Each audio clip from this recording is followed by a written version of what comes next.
Hi மக்களே, எல்லாம் எப்படி இருக்கிறீங்க? நல்லா இருப்பீங்கன்னு நினைக்கிறேன் மக்களே. நான் நல்லா இருக்கிறேன் மக்களே. அப்புறம் மக்களே, ஏதாவது சொல்லுவாங்க பாருங்கள், யாருக்கு நம்ம நல்லது செஞ்சாலும் ஒட்டுறதில்ல மக்களே, யாருக்குமே ஒட்டுறதில்ல. அது என்னன்னு தெரியல, என்னோடய ராசியாட்டக்குது. என்ன செஞ்சாலும் நம்ம எவ்வளோ செஞ்சாலும் நம்மளை என்ன பண்ணுறதில்ல, அவங்க மதிக்கிறதில்ல. ரெண்டாவது நம்மளை குறை சொல்லிவிட்டு மற்றவங்கள உயர்த்தி தான் பேசுகிறாங்க மக்களே.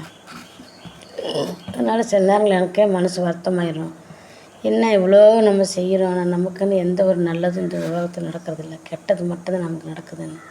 ஆனாலும் பரவாயில்லன்னு நினச்சி நான் கடவுளை வேண்டிகிட்டு இருக்கிறேன் மக்களே. அதாவது நம்ம இது எப்படி சொல்கிறதுன்னு எனக்கு தெரில.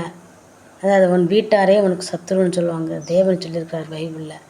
அது ஒன்றை மட்டும் நம்ம மனசில் வச்சுக்கிட்டு போயிட்டே இருக்க வேண்டியதான். ஏன்னா திக்கற்ற பிள்ளைகளுக்கு தெய்வம் தொண்ணுன்னு இருக்குது. அதே சமயத்தில் தெய்வமே நம்மகிட்ட என்ன சொல்லிருக்கா, அந்த இதை நம்மளை பார்த்துக்கொள்வார். அதனால் கடவுள்கிட்ட நம்மகிட்ட வேண்டிட்டு போயிட்டே இருக்க வேண்டியதை, காலத்தை கடத்திட்டே இருக்க வேண்டியதான் மக்களை.